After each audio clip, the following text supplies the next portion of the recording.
Furthermore, neither of the two principal methods used by the Safavids to subordinate the mujtahids to their authority was available to the Qajars.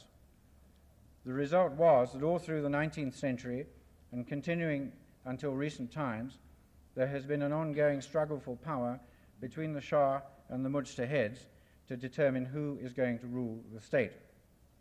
On a theoretical basis, the rivals for power were evenly matched during the Qajar period. Each possessed a source of authority based on emanation.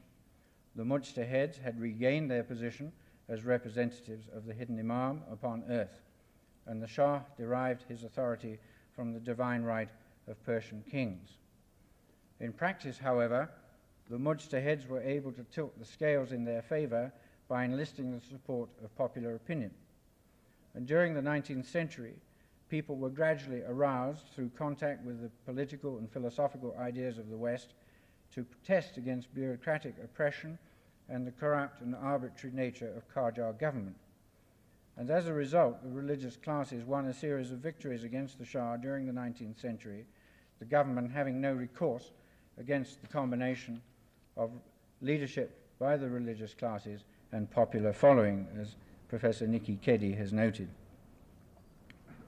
Well, from the moment when the first Iranian intellectuals went abroad for their university education in 1815, they realized that their own country had fallen behind the West in many important respects. In political development, in education, in social development, particularly in regard to the emancipation of women and the liberation of the peasants, in scientific and technological development, and in military capability. The answer, they thought, lay in imitation of the West. Their attitude was summed up by one of the leaders of the constitutionalists, Sayyid Hassan Taqizadeh, who declared, "We must westernize ourselves, body and soul." Well, the contact with Western political ideas, which Iranian intellectuals had had during the 19th century, led to the demand for and the granting of the Persian Constitution of 1906-7. The intellectuals on their own could not have succeeded in forcing Muzaffaruddin Shah to promulgate a constitution. Their influence was totally inadequate. In order to achieve their goal, they were forced to enlist the support of two powerful groups of Iranian society, namely the religious classes and the bazaar merchants. Both of these groups were components of traditional Islamic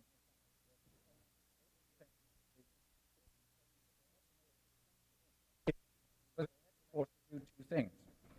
They had to make substantial concessions to the views of the mujtahids, and they had to gloss over the fact that the liberal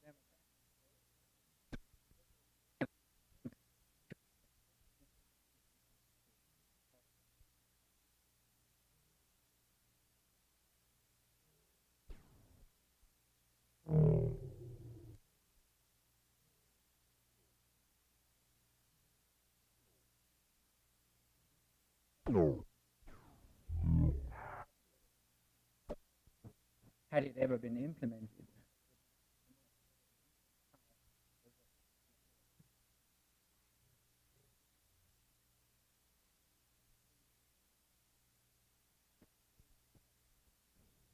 Not to please the public,